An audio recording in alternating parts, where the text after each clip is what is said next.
जन मन की बात। जन मन की बात। जन मन की बात। जन मन की बात। अब सिर्फ शासकों की नहीं, आम जन के मन की बात। शोषण और अन्याय के खिलाफ जनता की आवाज। मेहनत कश आवाम के हक और अधिकारों की बात।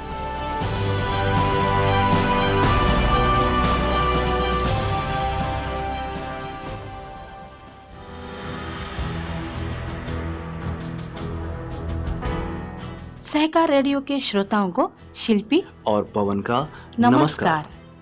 साथियों, आज है 8 मार्च यानी अंतर्राष्ट्रीय महिला दिवस। आज का दिन समर्पित है महिला अधिकारों के बारे में सोचने समझने, बात करने और इसके लिए संघर्ष करने का। दुनिया भर के महिला संगठन और समाज की प्रगतिशीलता व बराबरी का सपना देखने वाले तमाम लोग आज विभिन्न कार्यक्रमों के माध्यम से महिलाओं को उनका हक दिलवाने के लिए आवाज उठाते हैं। फिर चाहे वो विचार गोष्ठियां या सेमिनार हों अथवा सड़क पर उतरकर अपने गुस्से को सार्वजनिक रूप से प्रदर्शित करते हुए सरकारों के सामने अपनी विभिन्न मांगे रखना हो। सहकार रेडियो के मंच से हम सभी महिलाओं और उनके अधिकारों के लिए उनके साथ कंधे से कंधा मिलाकर संघर्ष करने वाले पुरुषों को भी अंतर्राष्ट्रीय महिला दिवस की बधाई देते हैं। जी हाँ साथियों, मेरी तरफ से भी आप सभी को अंतर्राष्ट्रीय महिला दिवस की ढेरों शुभकामनाएं। तो जनमन की बात में आज बात होगी महिला अधिकारों की। आज आप सुनेंगे देश के अलग अलग हिस्सों से महिला सामाजिक कार्यकर्ताओं की बात। आप सभी श्रोताओं के लिए हम लाए हैं उन महिलाओं के संदेश जो स्त्रियों और समाज के दूसरे वंचित तबकों को उनका हक तथा सम्मान दिलाने के लिए संघर्षरत है। जी हाँ श्रोताओं, पिछले 1 माह से भी अधिक समय से दिल्ली की सड़कों पर 22,000 से अधिक आंगनबाड़ी कार्यकर्ता अपनी मांगों को लेकर संघर्षरत हैं।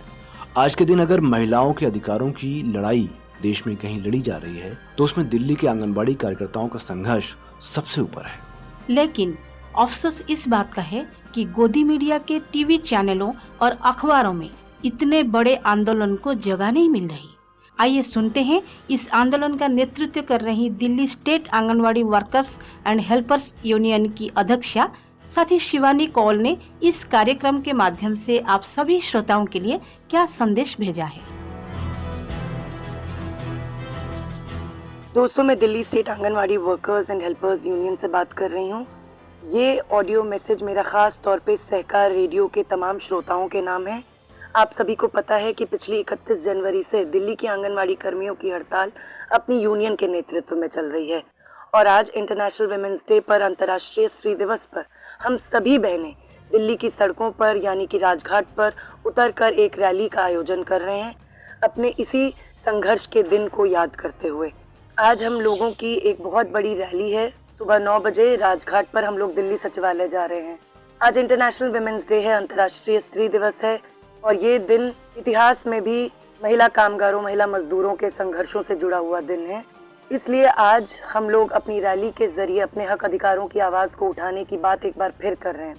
मैं आपको बताना चाहती हूँ कि पिछली 31 जनवरी से दिल्ली की हजारों आंगनवाड़ी कर्मी अपनी union Delhi state anganwadi workers and helpers union के नेतृत्व में स्ट्राइक पर हैं और हमने इन 37 दिनों में, आज हमारी स्ट्राइक का 37वां दिन है, हमने लगातार देखा है कि किस तरीके से दिल्ली की केजरीवाल सरकार, महिला एवं बाल विकास विभाग जिसके अंतर्गत आंगनवाड़ी की स्कीम चलती है, और दिल्ली पुलिस जो कि केंद्र सरकार के मातहत आती है, इनकी अनदेखी रही है और ये हमारी मांगों पर बिल्कुल भी कोई कार्रवाई नहीं कर रहे हैं।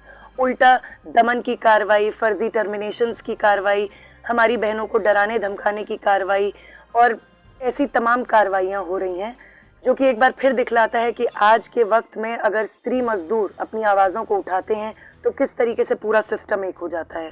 आज अंतर्राष्ट्रीय महिला दिवस के अवसर पर सहकार रेडियो के तमाम श्रोताओं को मैं ये भी कहूँगी कि आंगनवाड़ी कर्मियों की इस अनिश्चितकालीन हड़ताल का और आज के विमेंस मार्च का, जिसको हमने आंगनवाड़ी स्त्री अधिकार रैली का नाम दिया है, उसमें बड़ी संख्या में शामिल हों, हमारी बहनों का हौसला बढ़ाएं और वाकई में जो दिन महिला मजदूरों के संघर्षों का प्रतीक है, जो उसकी एक निशानी है, उसको एक बार फिर से हम सबके सामने एक बड़े रूप में, एक अहम रूप में लेकर आए।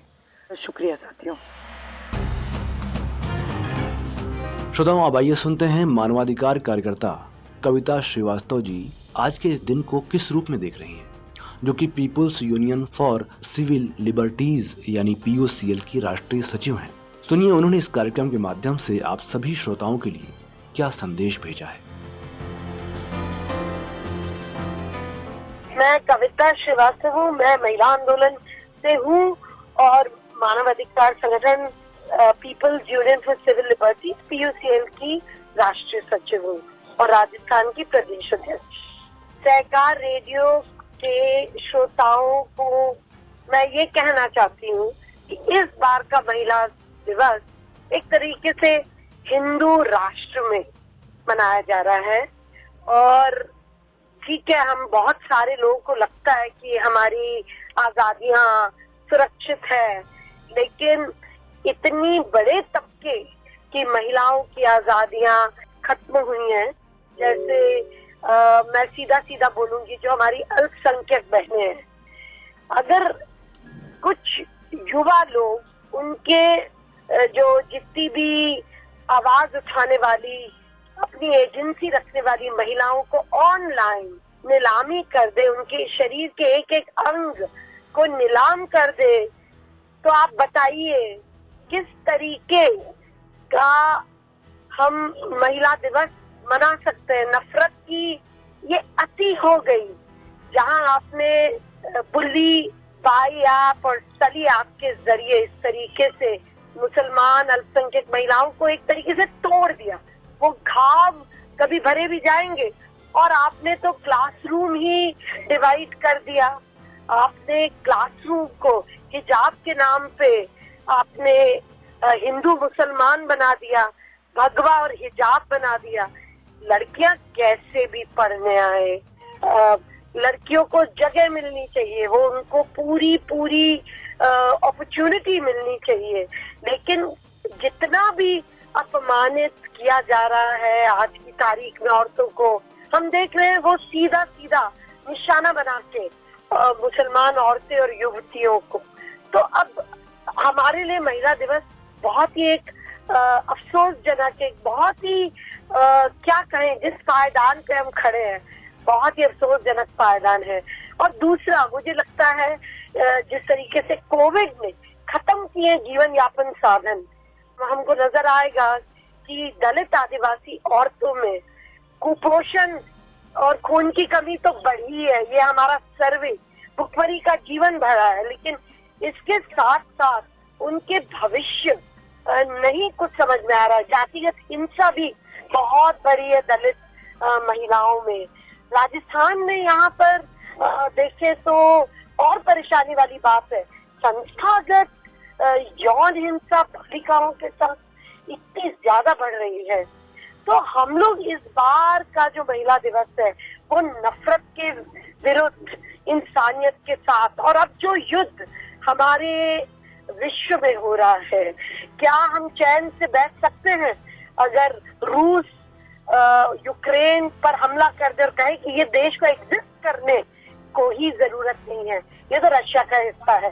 तो ये बहुत बहुत ही कठिन परिस्थिति में हम ये महिला दिवस मना रहे हैं। तो नफरत के विरुद्ध इंसानियत के लिए युद्ध नहीं, शांति चाहिए। हमें तो यही पैगाम ले जाना है और इस बार का महिला दिवस मनाना है। Thank you. और अंत में सुनिए पटना बिहार से मानवाधिकार कार्यकर्ता साथी वर्षा क्या कहती हैं आज के इस मौके पर। सहकार रेडियो के श्रोताओं को अंतर्राष्ट्रीय महिला दिवस की ढेरों शुभकामनाएं। साथियों, मेरा नाम वर्षा है और मैं परिवर्तन केंद्र नाम के सामाजिक संस्थान की संस्थापिका हूँ। साथियों, मैं पिछले 25 साल से जेंडर के विषय पर काम करती रही हूँ। महिला दिवस कहते ही आज भी ज्यादातर लोग या तो इसका मजाक बना देते हैं या तो उनके मुंह पर शिकवा शिकायत आ जाती है। कुछ लोग तो आजकल कपिल शर्मा की तर्ज पर पत्नी पीड़ित संघ की भी बात करते नहीं थकते। उनको कपिल शर्मा के अंदर अपना रहनुमा जो मिल गया है। क्या है यह महिला दिवस? यह महिलाओं के अधिकार, आजादी, बराबरी, सम्मान और न्याय को मनाने का उत्सव है।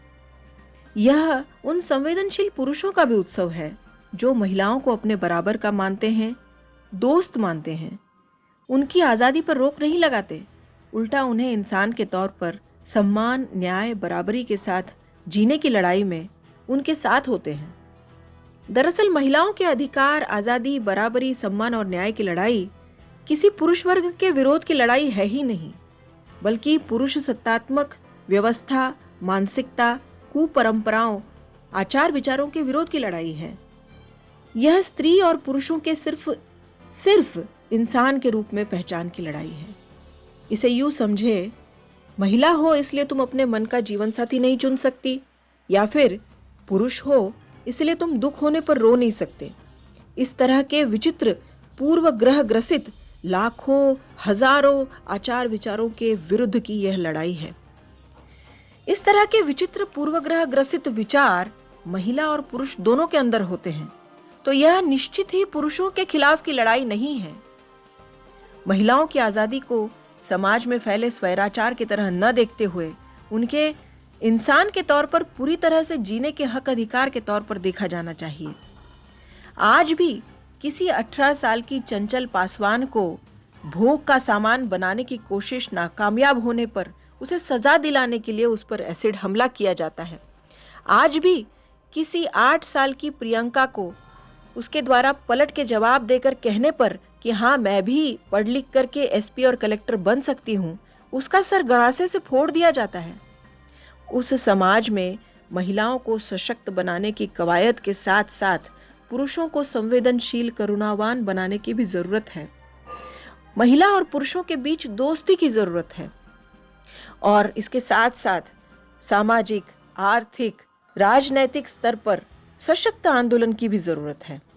मैं महिलाओं के अधिकार, आजादी, बराबरी, सम्मान और न्याय की बात तो कर ही रही हूँ, लेकिन मैं थर्ड जेंडर के अधिकार की भी बात करना चाहती हूँ। चाहे वो ट्रांसजेंडर्स हो, चाहे वो किन्नर हो, चाहे वो किसी भी तरह के थर्ड जेंडर हो, वो उनके अधिकार की भी बात उतनी ही जरूरी है। उनके अधिकार भी वायलेटेड है। जब भी हम जेंडर की बात करते हैं, हम स्त्री और पुरुषों की बात करते हैं, लेकिन थर्ड जेंडर की बात करना हम भूल जाते हैं। तो मैं ज़रूर ये कहना चाहूँगी कि महिलाओं के अधिकार की लड़ाई के साथ साथ तृतीय लिंग की लड़ाई या फिर थर्ड जेंडर की लड़ाई भी उतनी ही महत्वपूर्ण है। तो श्रोताओं, आपने सुना जनमन की बात में इन महिला सामाजिक कार्यकर्ताओं के विचार। हमें पूरा विश्वास है कि आपको इन विचारों ने झकझोरा होगा और आप सबसे पहले अपने भीतर गहराई में बैठी पुरुषवादी सोच को पहचान कर उससे खुद को मुक्त करेंगे और साथ ही इस समाज व्यवस्था के भीतर गहराई से जड़ें जमाकर बैठी पुरुषवादी मानसिकता को भी उखाड़ फेंकने के लिए एकजुट होंगे। तो इस आशा के साथ कि हम सभी मिलकर एक दिन ऐसा समाज जरूर बनाएंगे जहां किसी प्रकार की गैर बराबरी और शोषण नहीं होगा और जहां आजाद हवा में सांस लेने के लिए रूढ़ियों, परंपराओं व कानूनों की बेड़ियां नहीं होंगी। तो ऐसे ही किसी और कार्यक्रम के साथ आपसे फिर मिलेंगे।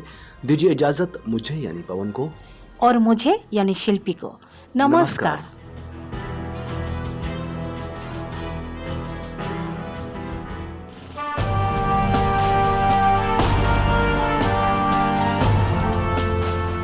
जन मन की बात, जन मन की बात, जन मन की बात, जन मन की बात। मेहनत कश आवाम के हक और अधिकारों की बात। अगर आप जन पक्षधरता के पैरोकार हैं, अगर आप हर तरह के शोषण और अन्याय के खिलाफ हैं, तो बोलिए। समाज को प्रगति के रास्ते पर ले जाने में अपनी भूमिका तय कीजिए। तो देर किस बात की, उठाइए अपना फोन और अपनी आवाज में कह दीजिए अपने मन की बात। आप अपनी ऑडियो रिकॉर्डिंग हमें व्हाट्सएप के माध्यम से 9617226783 पर या ईमेल के माध्यम से sahakarradio@gmail.com पर भेजें। अधिक जानकारी के लिए हमारी वेबसाइट www.sahakarradio.com पर विजिट करें। जन मन की बात।